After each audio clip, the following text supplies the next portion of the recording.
নিষিদ্ধ চেয়ে রিট। ছাত্র জনতার আন্দোলনে গণহত্যা চালানোর দায়ে বাংলাদেশ আওয়ামী লীগকে নিষিদ্ধ এবং নিবন্ধন বাতিল চেয়ে হাইকোর্টে একটি রিট করা হয়েছে। আজ সোমবার, 19 আগস্ট, মানবাধিকার সংগঠন সারদা সোসাইটির পক্ষে নির্বাহী পরিচালক আরিফুর রহমান মুরাদ ভূঁইয়া রিটটি করেছেন। বিচারপতি কে এম আসাদুজ্জামানের নেতৃত্বাধীন হাইকোর্ট বেঞ্চে রিট আবেদনটির ওপর শুনানি হবে। রিটে যেসব প্রতিষ্ঠান শেখ হাসিনার নামে রয়েছে সেগুলোর নামও পরিবর্তন চাওয়া হয়েছে।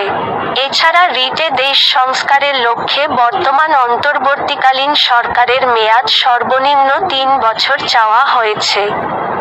সেই সঙ্গে বিদেশে পাচার করা 11 লাখ কোটি টাকা ফেরত আনতে এবং বিগত আওয়ামী লীগ সরকারের আমলে চুক্তিভিত্তিক নিয়োগ পাওয়া কর্মকর্তাদের বদলি চাওয়া হয়েছে। রিটকারী আরিফুর রহমান মুরাদ ভূঁইয়া বলেন, রিটের এই বিষয়গুলোতে রুল ও আদেশ চাওয়া হয়েছে।